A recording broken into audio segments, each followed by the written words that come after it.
My hands were shaking so much I could barely hold the phone. Derek's voice on the other end was cold and mean.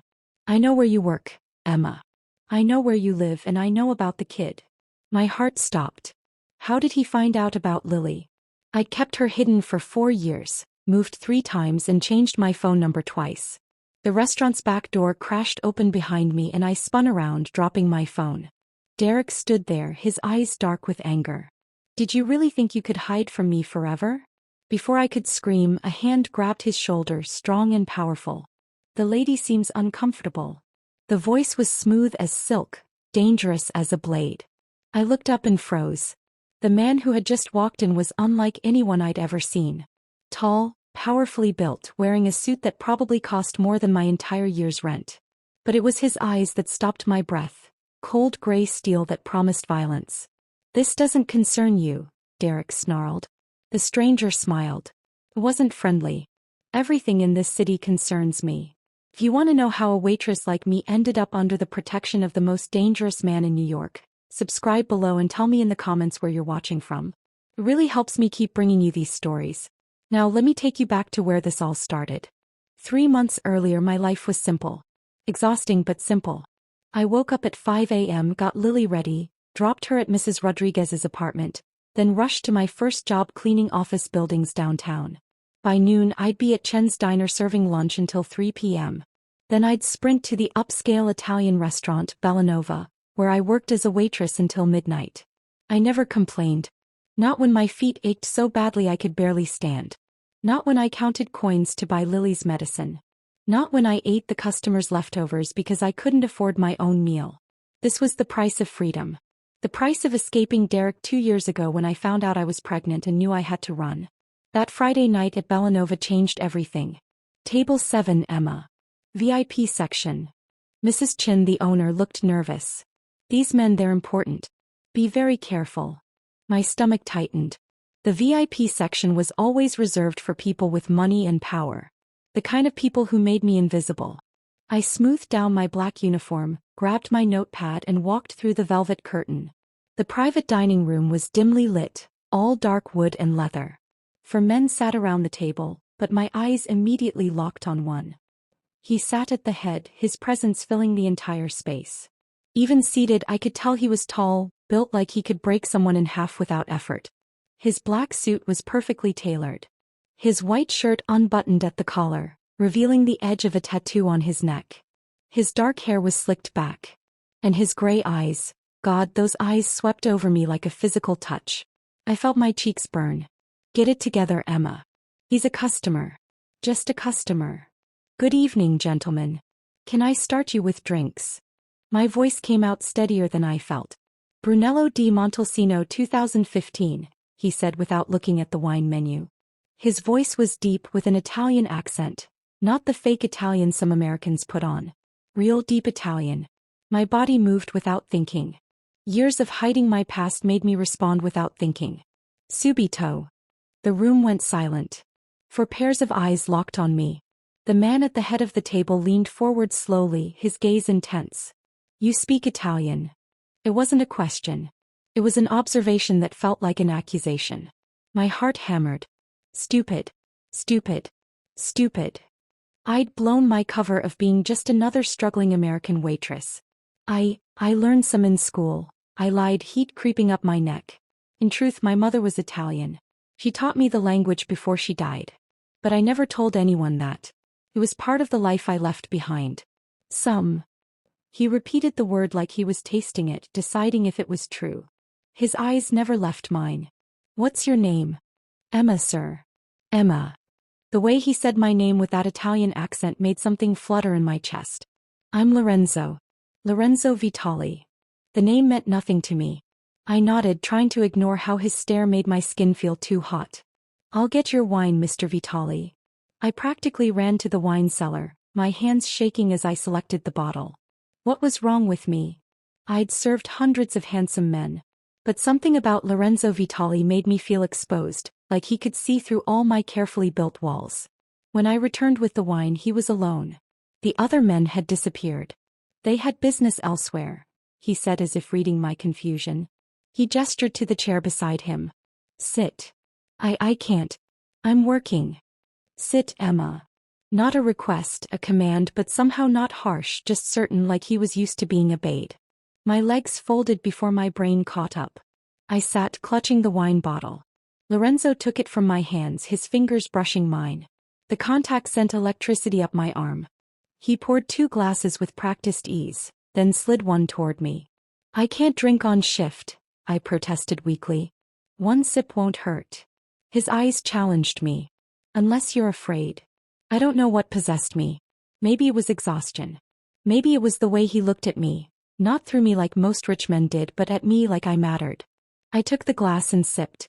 The wine was incredible, rich, complex, probably worth more than my monthly rent. So Emma, Lorenzo leaned back, studying me with those piercing gray eyes. Where did you really learn Italian? I told you, don't lie to me, Emma. His voice was soft, but there was steel underneath. I can tell when someone's lying. You didn't learn that accent in a classroom. You learned it at home. From family. My throat tightened. My mother. She was from Tuscany, but she died when I was 16. Something flickered in his expression. Not pity, something deeper. Understanding, maybe. And your father? Gone before I was born. I set down the wine glass, suddenly uncomfortable with how much I was sharing. Mr. Vitale, I really should. Call me Lorenzo. Lorenzo, I corrected, the name feeling strange on my tongue. I need to get back to work. He reached out and my breath caught. But he simply adjusted the collar of my uniform, his fingers grazing my neck. The touch was barely there, but it burned. You work too hard, he said quietly. I can see it, the exhaustion in your eyes.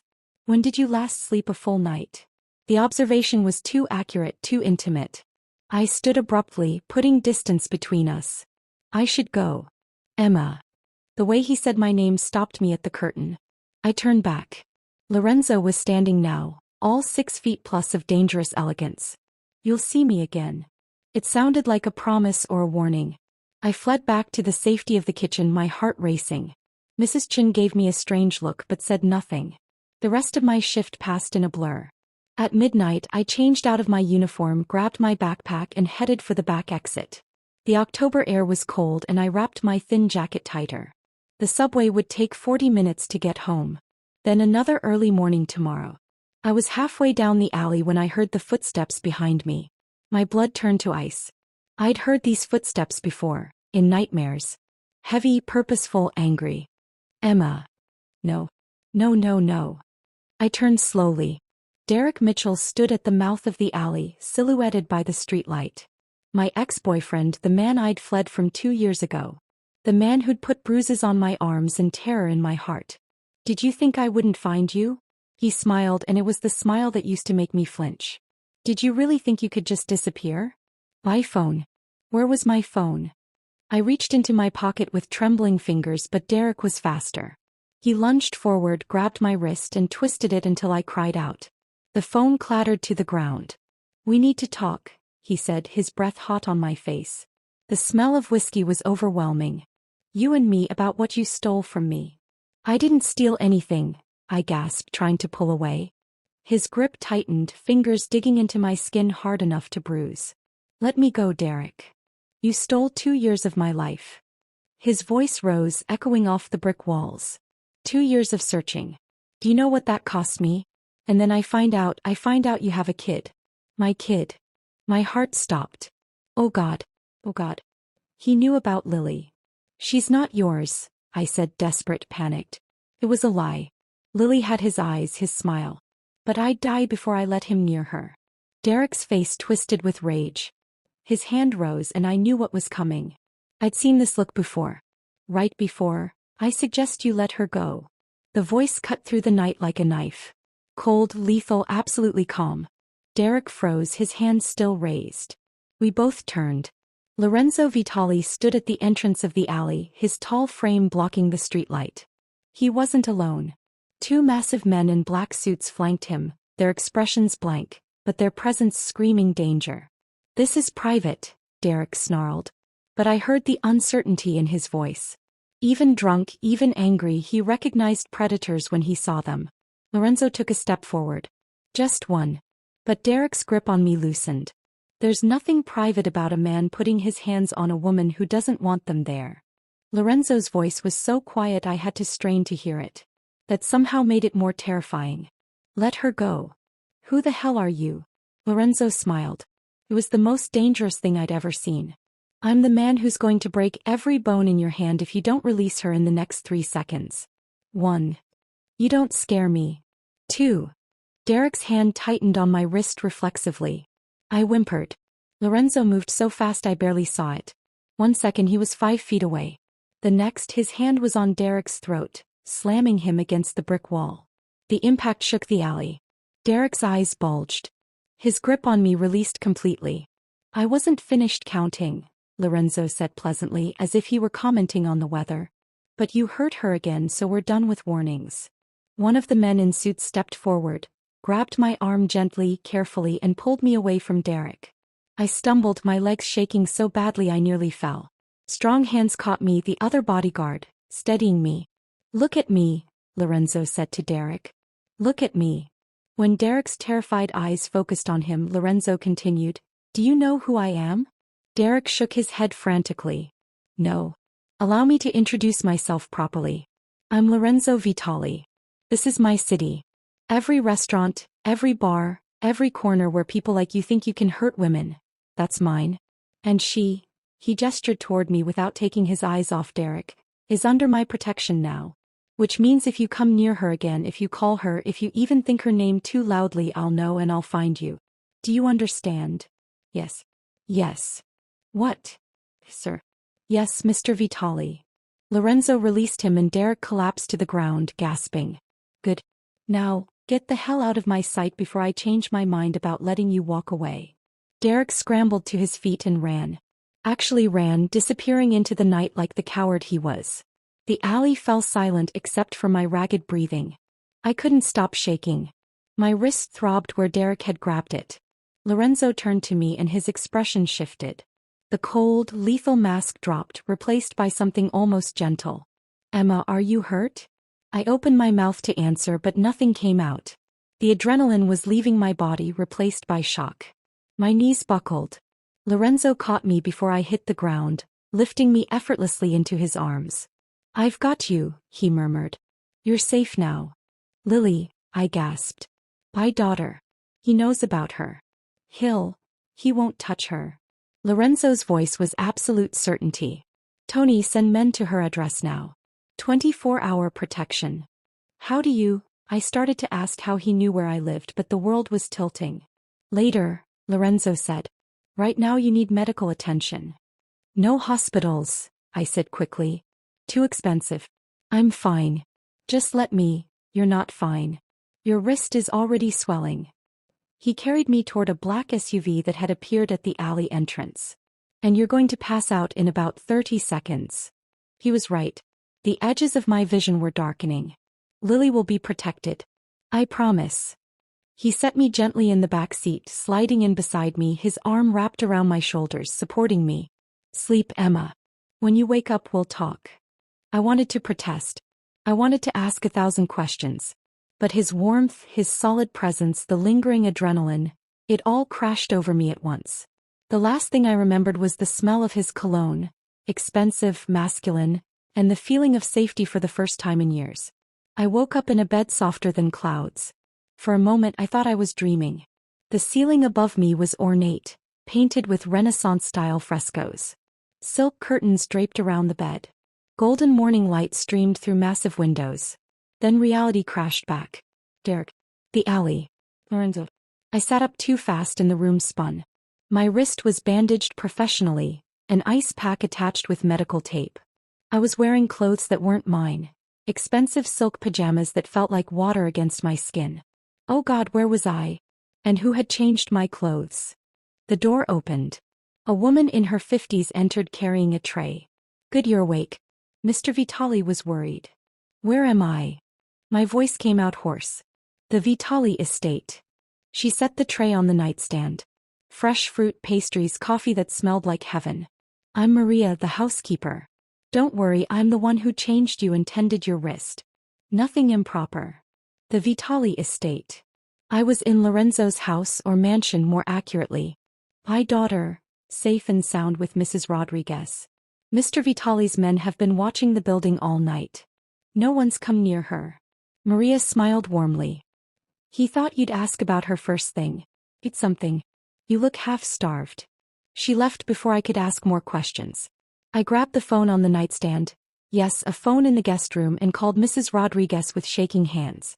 Emma, thank God. Her voice was relieved. I've been so worried. These very large men showed up last night. Said they were protecting Lily. Scared me half to death until one of them showed me your picture and said you sent them. Is Lily okay? Fast asleep. Doesn't know anything happened. These men, they're very polite. But Emma, what's going on? I'll explain later. Keep her home from preschool today, okay? I'll come get her soon. After hanging up, I forced myself to eat. The food was incredible, but I could barely taste it. My mind was racing. Why had Lorenzo helped me? What did he want in return? Men like him, powerful, dangerous men, never did anything without a price. I needed to leave.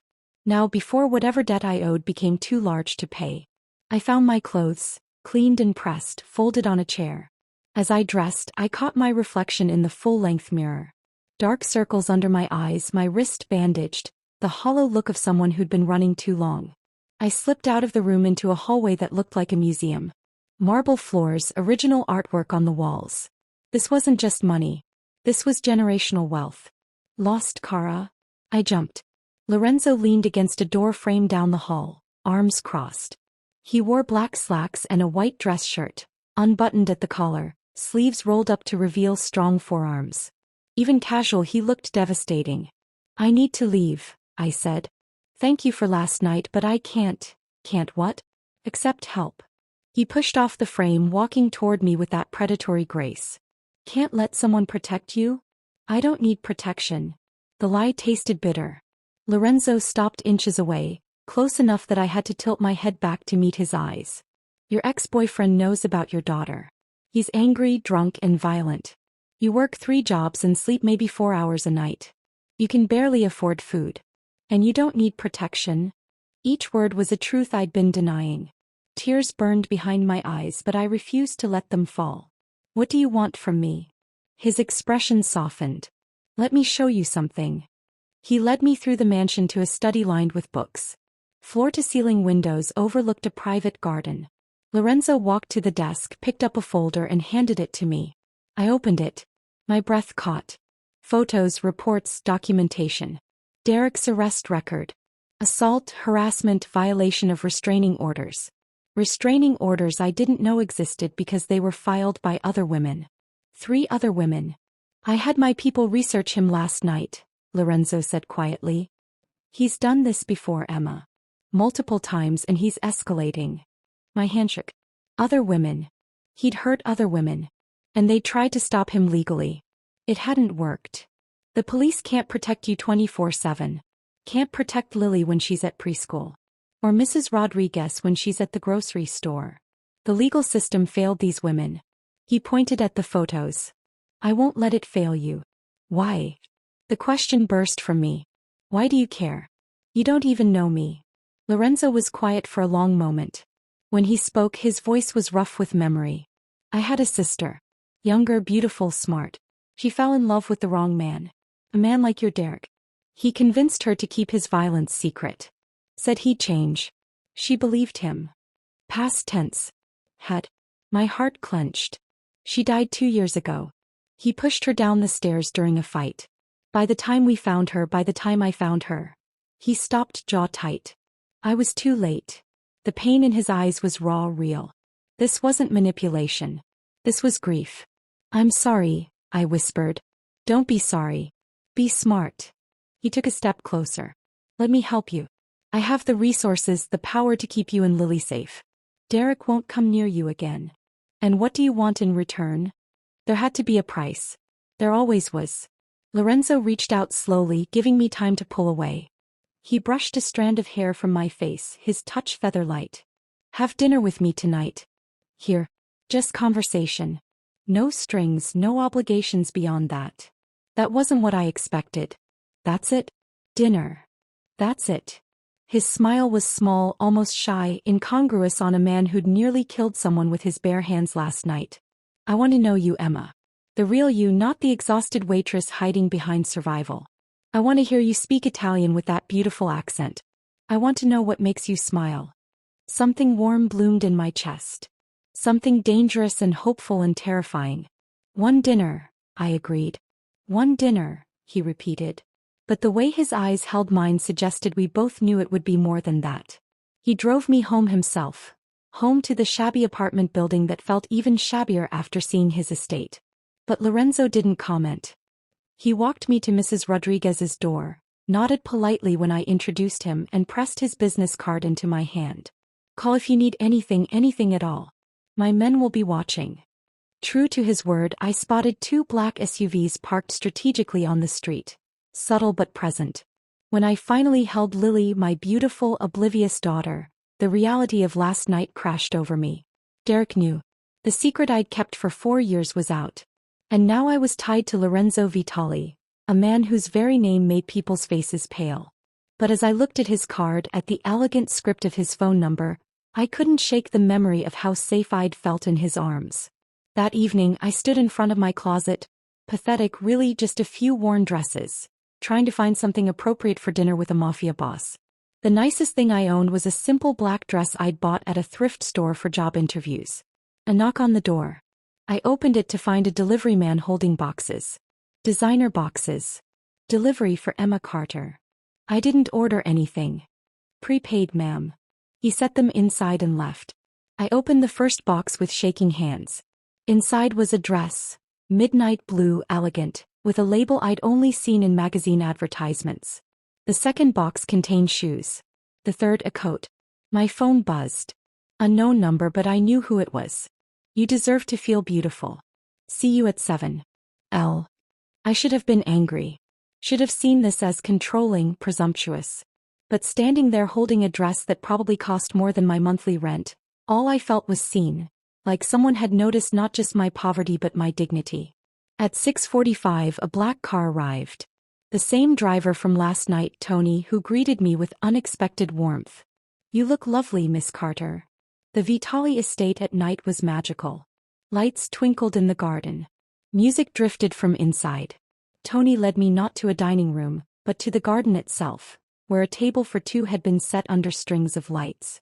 Lorenzo stood when he saw me. He wore a full suit now, black and perfectly tailored, but that white shirt was still unbuttoned at the collar, revealing the edge of his tattoo. His eyes swept over me and something fierce and hungry flashed in them. Sei bellissima, he murmured. You're beautiful.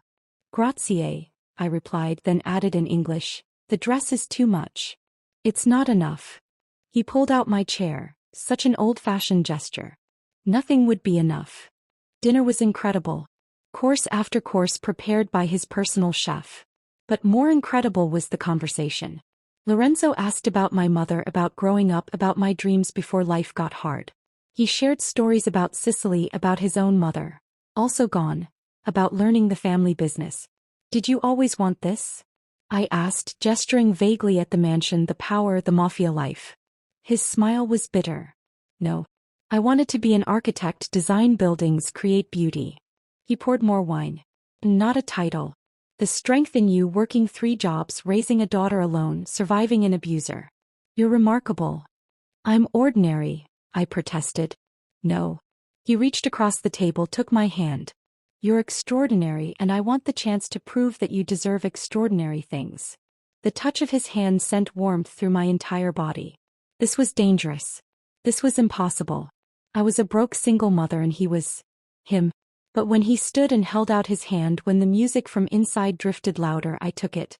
He pulled me close and we danced in the garden under the lights. His hand on my waist burned through the dress. Our bodies fit together perfectly, like we'd been designed for this. Emma, he whispered against my hair.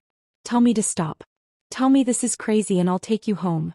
I'll still protect you and Lily. No strings. I should have said stop. But instead I tilted my face up to his. Don't stop. His eyes darkened. Then his lips were on mine and the world exploded. The kiss was gentle at first, questioning. When I kissed him back, it deepened. His hand cupped my face, tilted it for better access. My fingers gripped his jacket, pulling him closer. When we finally broke apart, both breathless, Lorenzo rested his forehead against mine. "Say, Mia," he whispered in Italian. "You're mine tonight." And God help me, I wanted to be. The next 3 weeks were a dream. Lorenzo was true to his word. Derek didn't come near me. In fact, Derek had apparently left the state entirely. Lorenzo's people made it very clear he wasn't welcome in New York anymore. But more than that, Lorenzo courted me. Actually courted me like something from a movie. Flowers delivered to the restaurant. Lunch breaks where he'd show up and take me to incredible places. Evenings where I'd leave Lily with Mrs. Rodriguez, who was now being paid generously as Lily's official nanny, and spend hours talking with Lorenzo about everything and nothing. He never pushed for more than kisses. Even though I could feel the restraint in his body, he was waiting for me to be ready, respecting my pace. I was falling for him, hard and fast and terrifyingly deep. Mrs. Chin was thrilled. She'd figured out who Lorenzo was, and having the Vitale boss as a regular customer had elevated her restaurant status. She cut my hours and raised my pay, insisting I deserved to spend time with that handsome man. I'd even brought Lily to meet him once, terrified of his reaction. But Lorenzo had been incredible, getting down on her level, asking about her favorite dolls, speaking to her in both English and gentle Italian. Lily had been enchanted. Everything was perfect. Too perfect. I should have known it couldn't last. It was a Tuesday afternoon. I'd gone to pick Lily up from preschool early for a doctor's appointment. But when I arrived, the teacher looked confused. "Lily already left, Miss Carter. Her father picked her up about an hour ago." The world stopped. Her father. The words came out strangled. "What father?" "The man you put on the authorized pickup list last week. Mr. Mitchell." "Derek." "Oh God. Derek had my baby." I ran to the street, fumbling for my phone. Lorenzo answered on the first ring. "Emma, what?" "He has her." I could barely breathe. "Derek has Lily. He took her from preschool." "Where are you?" Lorenzo's voice went deadly calm. "Outside Little Star's preschool on. Don't move. I'm 3 minutes away." He arrived in 2. The SUV screeched to a stop and Lorenzo jumped out. One look at my face and he pulled me into his arms. "We'll find her," he said. "I promise you, Emma. We'll find her." How? He could be anywhere. He could. I couldn't finish the sentence. Couldn't think about what Derek might do. Lorenzo pulled out his phone, barked orders in rapid Italian. Within seconds his men were mobilizing. He turned to me. "Does Derek have any places he might go? Family? Friends?" I tried to think through the panic. His brother. He has a brother in Queens. An apartment near the old factory district. Address. I gave it to him. Lorenzo relayed it immediately. His phone rang. Marco, his brother. A rapid conversation in Italian. Then Lorenzo's eyes went cold. "They found him. He's there with Lily." "Is she?" "She's safe. Scared but safe. My men have the building surrounded." He cupped my face. "Emma, listen to me. I need you to stay in the car." "Can you do that?" "No. She's my daughter, which is why you need to trust me.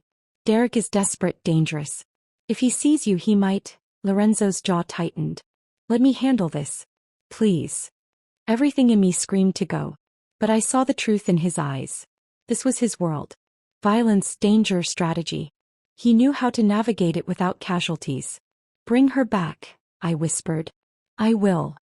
I swear on my sister's grave. I will bring your daughter back to you." He kissed me once, hard and desperate. Then he was gone, disappearing into another SUV with 4 of his men. The wait was agony. Tony stayed with me, silent and steady. 15 minutes felt like 15 hours. Then my phone rang. "Lorenzo, Emma.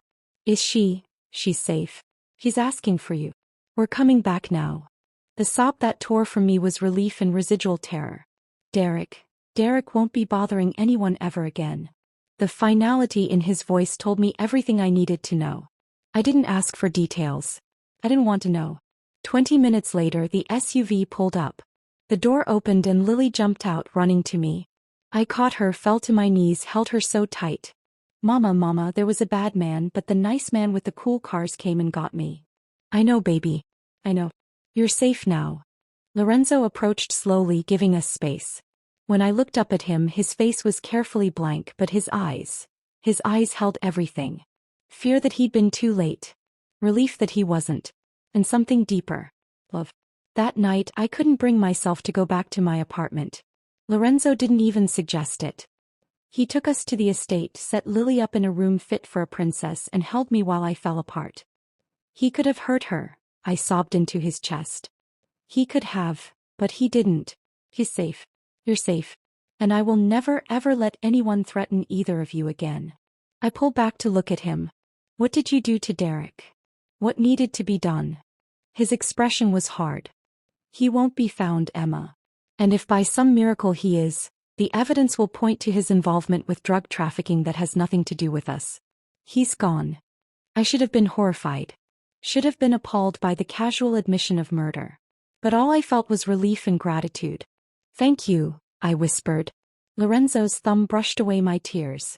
Don't thank me for protecting what's mine. Yours. Yes. His voice was rough with emotion. You and Lily, you're mine now. You'll have me. I know this is fast. I know this is crazy. I know I'm not the safe choice or the sane choice, but Emma, I love you. I think I loved you from the moment you spoke Italian in that restaurant. And I will spend every day of my life making sure you never work 3 jobs again. Never go hungry again. Never fear again. My heart was so full it hurt. I love you too. God help me. I love you. His kiss was everything. Promise and passion and permanence. The next morning over breakfast, Lorenzo made his proposition official. Marry me. I nearly choked on my coffee. Lily, coloring at the table, looked up with interest. What? Marry me, Emma. I want you and Lily here permanently. I want to be her father. I want to wake up to you every morning. I want, he smiled, to hear you speak Italian when you think no one's listening. Lorenzo, this is insane. We've known each other less than a month. I don't care. He took my hand. When you know, you know. And I know. Don't you? I did. Against all logic, against all reason, I knew. Yes, I whispered. Yes, I'll marry you. Lily squealed. Is the nice man going to be my daddy?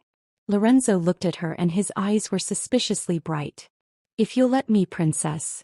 She launched herself at him and he caught her, holding her like she was precious, which to him she was. My daughter. My husband-to-be. My impossible, dangerous, beautiful new life. 3 years later, I stand at the window of our bedroom. Ours, even after all this time, I marvel at that. Watching Lily play in the garden with her little brother, Marco Jr. Lorenzo insisted on naming him after his brother, who'd become Lily's favorite uncle. Life has transformed in ways I couldn't have imagined. I finished my college degree, Italian literature of course, and now work part-time as a translator for Lorenzo's legitimate business ventures. He's been slowly transitioning the family away from purely criminal enterprises, using his power for protection and business rather than violence. What are you thinking about, Cara? Lorenzo's arms wrap around me from behind, his chin resting on my head. About how 3 years ago I was terrified in an alley and now I'm here, with you, with our family. He turns me in his arms, those gray eyes still making my heart race. Regrets? Not a single one. Even though you married a dangerous man? I smile, reaching up to touch the tattoo on his neck. My name in elegant script, added on our wedding day. Especially because I married a dangerous man. One who saved me. Who loves our daughter like his own. Who gave me a life I never dreamed possible. C'est la mia vita, he murmurs. You're my life. And you're mine. Lily's voice floats up from the garden. Mama, Papa, come play.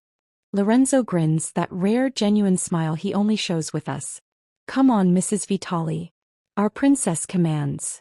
As we head down to the garden, I think about that terrified woman in the restaurant who accidentally spoke Italian to a stranger. About how one moment of truth changed everything. Some people might call what Lorenzo and I have dangerous, forbidden, too fast. But I call it fate. And I wouldn't change a single second. Thank you so much for following my story to the very end. If it touched your heart in any way, please leave a like below and share it with someone who needs to hear it. I'll be back soon with more stories. Until next time, take care of your heart and never be afraid to let the right person protect it.